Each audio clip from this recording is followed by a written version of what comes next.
اگه زمانت کمه و عجله داری، با این ترفند دیگه لازم نیست بذاری یخ مرغ باز بشه و غذات فوری حاضر میشه. با اکوکوک همراه باشید. 500 گرم سینه مرغ یخ زده رو رنده کنید.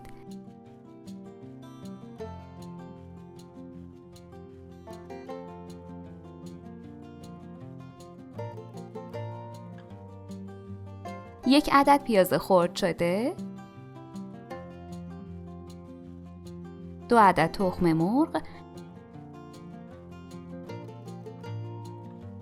1 قاشق غذاخوری رب،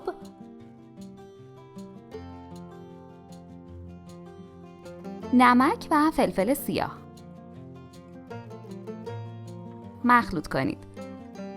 دوستان، ما سعی کردیم تا جایی که میتونیم ویدیوها رو براتون به صورت خلاصه و در عین حال جامع و مفید آماده کنیم تا بتونید به جای گذاشتن نیم ساعت وقت با ارزشتون برای یه ویدیوی طولانی 10 تا غذا و شیرینی و دسر و کلی چیزای جدید رو یاد بگیرید.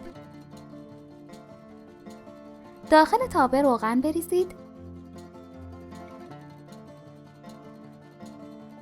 وقتی داغ شد مواد رو بریزید.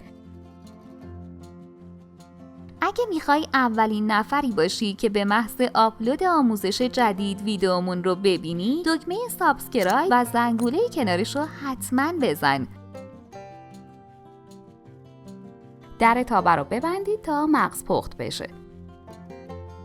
یک طرف که خودش رو گرفت برگردونید تا سمت دیگه هم برشته بشه.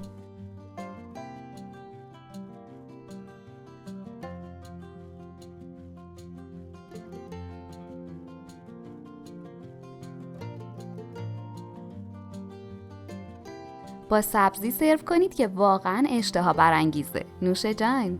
لطفاً برای حمایت از ما لایک و سابسکرایب رو فراموش نکنید.